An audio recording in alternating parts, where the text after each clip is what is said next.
Hello అండి. ఈ episode అయితే చాలా ఇంట్రెస్టింగ్‌గా ఉండబోతోంది. మిస్ అవ్వకుండా కంప్లీట్‌గా చూడటానికి ట్రై చేయండి. వీడియోలోకి వెళ్ళినట్లయితే శౌర్య బర్త్‌డే పార్టీ అయిపోయిన తర్వాత ప్రాణదాత గురించి అడుగుతుంది సుమిత్ర. వెంటనే కార్తీక్ ప్రాణదాతనైతే తీసుకొస్తానని చెప్పి సుమిత్రను కళ్ళు మూసుకోమని, ఎవరికి ఈ విషయం చెప్పొద్దు తను చూసేంత వరకు అని చెప్పేసి దీపం తీసుకొచ్చి తన చేతిని సుమిత్ర చేతిలో పెట్టి, ఇదిగో నా ప్రాణదాత కళ్ళు తెరిచి చూడు అనేసరికి దీపం చూసి స్టన్ అయిపోతుంది. జ్యోత్స్నకైతే పెద్ద షాకే తగులుతుంది. ఇక సుమిత్ర జ్యోత్స్న ఇద్దరు కూడా అసలు దీప ప్రాణదాత అంటే అస్సలు యాక్సెప్ట్ చేయరు. అప్పుడే దీప కుబేరతో తీసుకున్న ఫోటోని చూపించేసరికి సుమిత్ర అయితే తనే ప్రాణదాత అని ఒప్పుకుంటుంది. మరి ఎందుకు నిన్ను ఫస్ట్ టైం చూసినప్పుడు, తను పెద్ద అయ్యాక నిన్ను ఫస్ట్ టైం చూసినప్పుడు నిన్ను ఎందుకు మమ్మీ గుర్తుపట్టలేదని అడుగుతుంది జ్యోత్స్న. అప్పటికి ఆ రోజు ఫస్ట్ టైం గుడిలో కలిసినప్పుడు మిమ్మల్ని ఎక్కడో చూసినట్టుంది అని దీప అన్న మాట అయితే గుర్తు చేస్తుంది. ఇక అప్పుడు సుమిత్ర అయితే పూర్తిగా రియలైజ్ అవుతుంది తనే ప్రాణదాత అని. ఇక కొన్నిసార్లు మనం అనుకున్నది జరగడమే జీవితం అంటే ఎప్పుడు మనం అనుకున్నట్లుగా ఉండదు. నువ్వే ప్రాణదాత అని చిన్న ఇంచు కూడా నేనైతే అనుకోలేదు, చిన్న అనుమానం కూడా నాకు రాలేదని అంటుంది సుమిత్ర. ఇక దీప లాకెట్ని తీసి సుమిత్ర చేతికిచ్చి లాకెట్ని అయితే మెడలో వేయమని చెప్తాడు దీపకి. ఇక తను అలాగే వేస్తుంది. సరేలే బయలుదేరదామా అని సుమిత్ర అంటే, ఆగత్తా అయిపోలేదు, తనకి సహాయం చేస్తానని అన్నావు కదా అని అంటే, ప్రాణదాత సహాయం తీసుకునే పరిస్థితిలో ఉంటే చేస్తా అన్నాను అని అంటే, అవును అదే పొజిషన్లో ఉంది అని అంటే, ఏంటది అని అడుగుతుంది సుమిత్ర. దీపని నువ్వు క్షమించాలి, ఇది వరకు దీపని ఎలా అయితే చూసావో ఇప్పుడు కూడా అలానే చూడాలి అనేసరికి స్టన్ అయిపోతుంది సుమిత్ర. అలాగే జ్యోత్స్నకి పారిజాతానికి కూడా పెద్ద షాకే తగులుతుంది. అప్పుడే కార్తీక్, మామయ్య అలాగే నాకు కూడా నువ్వు ఒక మాట ఇవ్వాలి, నువ్వు అత్తను కూడా క్షమించాలి. అసలు మా అత్త తప్పు జరిగిన దాంట్లో ఏం లేదు, ఒక తల్లి మనసే తనలా చేసేలా చేసింది తప్ప ఇంకేం కాదు. అసలు అత్త మనస్తత్వం ఏంటో మనకు తెలీదా, ఏది తప్పు ఏది ఒప్పు అని చెప్పి తనే నేర్పించి అడుగులేయించిన మనిషి తప్పు చేసిందంటే నేను నమ్మను. పరిస్థితులే తనతో అలా చేయించుంటాయి.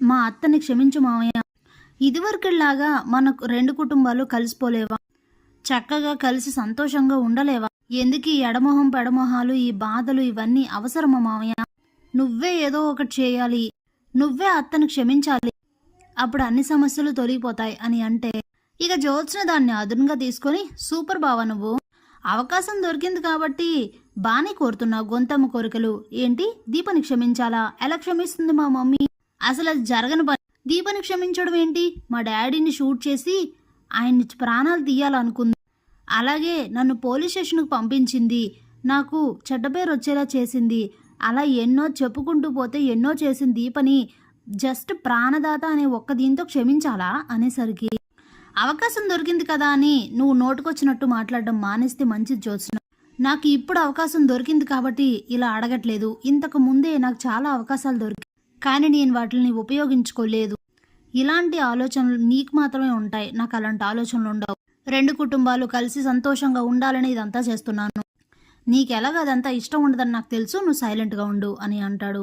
ఏంటి బావ అంటున్నావు అని అడుగుతుంది జ్యోత్స్న. అప్పుడే దశరథ్, నువ్వు సైలెంట్గా ఉండు జ్యోత్స్న అనేసరికి ఇక మాట్లాడదు. అప్పుడే కార్తీక్, నువ్వేం మాట్లాడవేంటి తాత, నువ్వు చెప్పు అని అంటే, అప్పుడే జ్యోత్స్న, అవును తాత చెప్పు, అమ్మని దీపని క్షమించమని, మళ్ళీ రెండు కుటుంబాలు కలిసిపోవాలని, ఈ జరిగినవన్నీ మర్చిపోమని చెప్పు తాత అని అంటుంది జ్యోత్స్న. ఇక శివనారాయణ అయితే, తప్పే ఉంది, కార్తీక్ అడిగిన దాంట్లో తప్పే లేదు, ప్రాణదాత సహాయం పొందే పరిస్థితుల్లో ఉంటే సహాయం చేస్తానని మీ అమ్మాయి చెప్పింది, అందుకే వాళ్ళు అలా కోరారు, తప్పే ఉంది, అయినా అందులో మాత్రం చెడు కోరిక ఏమైనా ఉందా, అంతా మంచికే కదా జరుగుతుంది, ఈ రెండు కుటుంబాలు కలిసిపోవడం కోసమే కదా ఇదంతా చేసేది, కార్తీక్ చాలా మంచిగా ఆలోచించే ఇదంతా చేశాడు, అనవసరంగా నువ్వు చెడగొట్టకు, ఈ పెళ్లి జరుగుతుంది అన్న సందర్భంలో అందరూ కలిసికట్టుగా సంతోషంగా ఉన్నారు, మళ్ళీ ఈ తాళి కారణంగా రెండు కుటుంబాల మధ్య దూరం పెరిగింది, ఇప్పుడు మీ అమ్మ దీపను క్షమిస్తే సమస్యలన్నీ తొలిపోతాయి అని అంటే, ఇక జ్యోత్స్న ఏంటి కొంపదీసి అమ్మ ఈ మాటలన్నీ విని దీపను క్షమిస్తుందా అని ఆలోచిస్తూ ఉంటే, అప్పుడే దశరథ్ అయితే నువ్వు చెప్పినట్టే వింటాను కార్తీక్, అలాగే నేను మీ అత్తను క్షమిస్తాను అనేసరికి చాలా సంతోషిస్తుంది సుమిత్ర. కానీ ఒక షరతు, తను దీపను క్షమిస్తేనే నేను సుమిత్రను క్షమిస్తానని చెప్తాడు.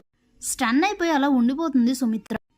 ఇక కార్తీక్, చెప్పత్తా, నువ్వు ప్రాణదాతకి ఇచ్చిన మాట, నువ్వు ప్రాణదాత కోసం చెప్పిన మాట నిలబెట్టుకుంటావు కదా. దీపను క్షమించత్తా, ఇక జరిగిన విషయాలన్నీ మర్చిపో అని చెప్తే, ఇక సుమిత్ర తన మనసులో ఒక మాట అనకూడదు, అన్నావంటే నిలబెట్టుకోవాలి అని అనుకొని, సరేరా దీపన్ నేను క్షమిస్తున్నాను అని చెప్తుంది. ఇక దాంతో చాలా సంతోషిస్తారు అందరూ. దీపకైతే ఆనందంలో కన్నీళ్ళైతే వస్తూ ఉంటాయి. జ్యోత్స్న అయితే ఇక చేతులు పిడుగులు బిగించుకుంటూ చా అనుకున్నదంతా రివర్స్ అయింది. అందరూ ఒకరికై ఒకరు కోపం ఉంచి అందరినీ దూరం చేయాలనుకుంటే ఇలా జరిగింది ఏంటి అని ఆలోచిస్తూ మండిపడిపోతూ ఉంటుంది. ఇక అప్పుడే కార్తీక్ తన మనసులో, అత్త నేను అనుకున్నదంతా జరిగింది, నీ కూతుర్ని నీ చేతుల్లో పెడుతున్నాను, ఇలానే జ్యోత్స్న నిజస్వరూపం కూడా బయట పెడితే కుటుంబానికి పట్టిన దరిద్రం పోతుంది అనుకుంటూ ఉంటాడు. ఇక శివనారాయణ కుటుంబం అక్కడి నుంచి అయితే బయలుదేరి వెళ్ళిపోతుంది. అప్పుడే శ్రీధర్, ఏది ఏమైనా కానీ నువ్వు నా కొడుకును కాపాడి నాకు జీవితాంతో సంతోషాన్ని మిగిల్చావు, చాలా థ్యాంక్స్ దీప అని చెప్పేసి అక్కడి నుంచి అయితే వెళ్ళిపోతాడు. అప్పుడే కాంచన, ఏంటి ఈయన ప్రవర్తన ఇలా ఉంది, ఎప్పుడూ చూడని విధంగా కొత్తగా ప్రవర్తిస్తున్నాడేంటో అనుకుంటూ ఉంటుంది. ఓవరాల్గా దీపని సుమిత్ర క్షమించినందుకు 2 కుటుంబాలు కలిసిపోయినందుకు చాలా సంతోషిస్తూ ఉంటారు అందరూ. Thanks for watching.